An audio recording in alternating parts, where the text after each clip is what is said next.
remercier les honorables députés pour la solidarité dont ils ont fait preuve tout à l'heure à mon égard au sujet des injures. Groupe parlementaire ADD, Nation et Développement, et PRD, PRS, qui me permet d'avoir un temps de parole supplémentaire. Cela devrait nous permettre d'éclairer un tant soit peu ce ténébreux dossier. Je voudrais humblement demander aux collègues de se munir d'une feuille et d'un bic. Ça va leur permettre de noter pour mieux comprendre cet imbroglio.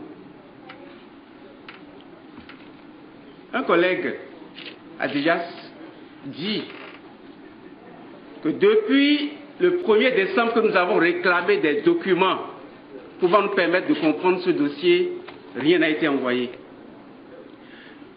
Le gouvernement ne pouvait rien envoyer parce que si ces documents sortaient, alors là, mais moi, je peux vous dire ceci, Monsieur le Président, chers collègues députés.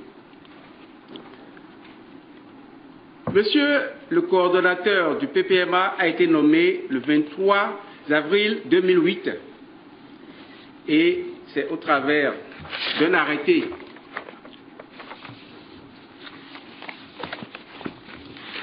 et il a été opéré le choix stratégique de passer des commandes gré à gré.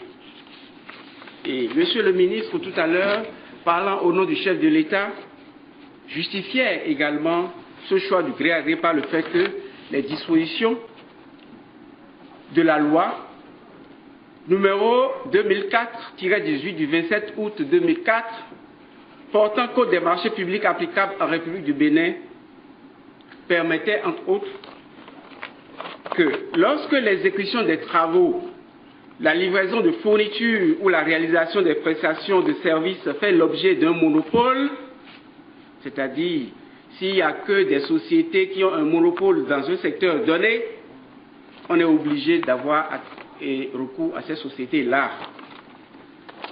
Mais curieusement, Monsieur le Président et chers collègues, c'est après que Monsieur le coordonnateur du projet PPMA a été nommé le 23 avril 2008 que certaines sociétés ont été créées.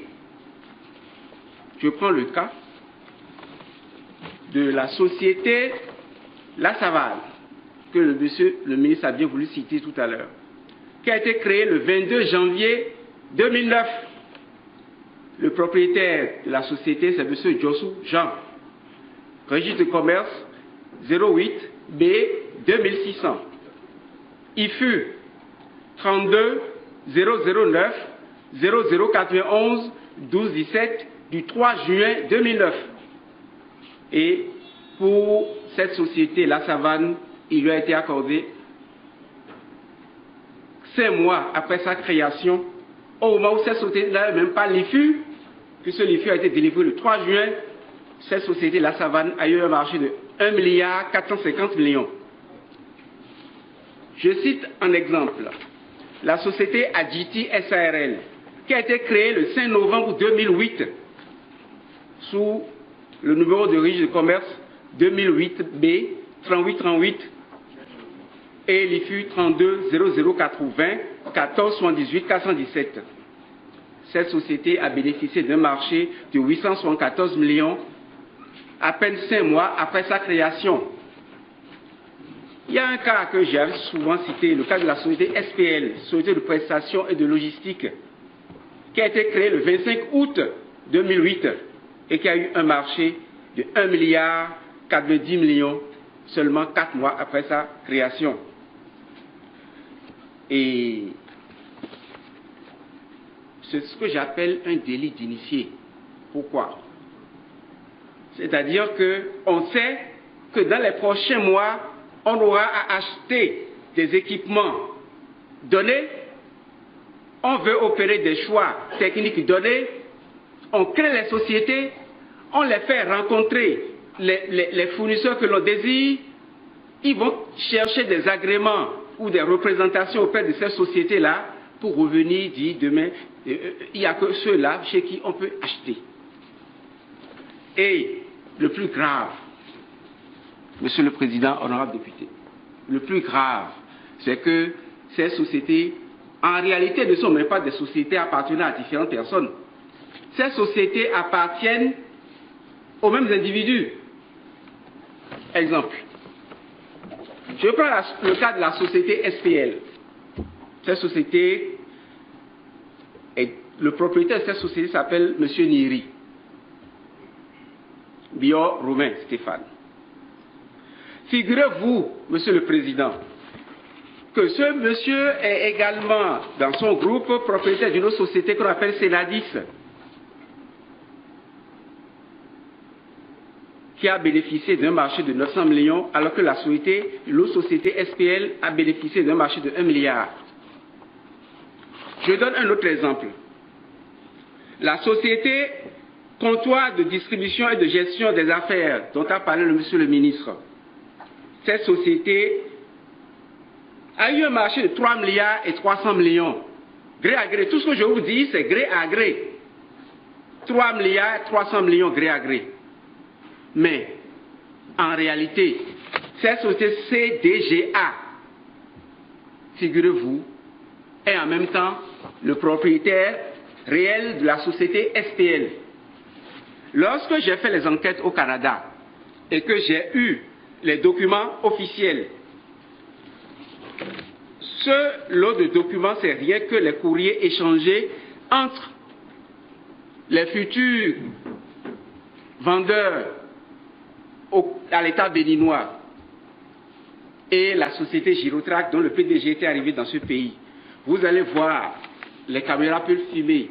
Avant que le document ne quitte le Canada, il y a le cachet officiel d'un huissier de justice qui a attesté que les documents inclus sont des documents authentiques. Je tiens à votre disposition à toutes choses utiles. Ensuite, et je vous montre également un courrier, un exemple de courrier que la société Girotrac a adressé à M. Ange-Olivier Bocor le 20 janvier 2009 en tant qu'administrateur délégué de la société de prestation de logistique. Et lorsque je lisais, je me disais que M. Bocor Olivier était réellement l'administrateur délégué de cette société SPL. Mais figurez-vous qu'en réalité, M. Bocor Ange-Olivier est en même temps le propriétaire de la société CDGA qui a eu un marché de 3 milliards et 300 millions. Donc lui seul, il a eu, au travers de la société SPL qui a été créée 4 mois avant l'obtention du marché, qui a eu un marché de 1 milliard, 90 millions, l'autre a eu un milliard de 3 milliards et 300 millions, gré à gré.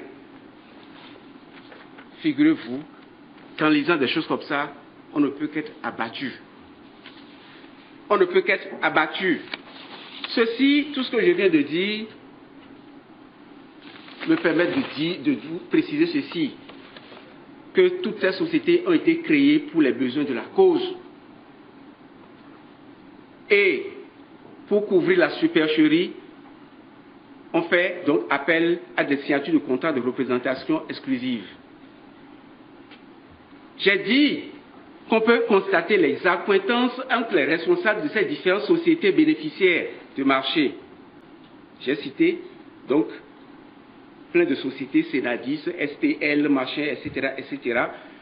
Et je vous reprécise que le gérant de la société SPL, c'est-à-dire le Nieri là, en réalité, c'est M. Bocor, gestionnaire de la société CDGA, qui a épousé la jeune sœur de Nieri. J'ai pour des raisons d'éthique, Monsieur le Président, honorable député, pour des raisons d'éthique, et pour ne pas choquer les sensibilités, pour ne pas choquer le peuple béninois, je ne veux pas dire le reste des accointances. Mais si je devais aller loin, on risque de casser ce pays. Mais je n'irai pas plus loin concernant les accointances. Mais à demi-mot, les hommes intelligents peuvent me comprendre en me regardant, le sens de mon regard. Ensuite, je voudrais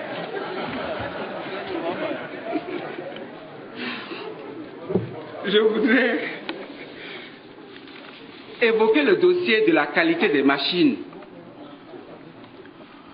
Honorable député, je prends comme preuve, premièrement, la lettre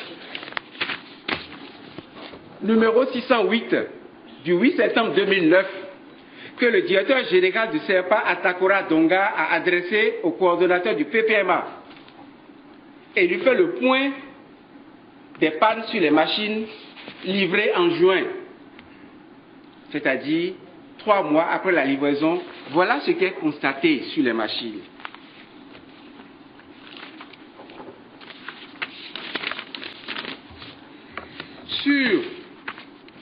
Je prends le cas donc des tracteurs de 60 chevaux. Dans l'Atakora Donga, il a été livré 18 tracteurs de 60 chevaux.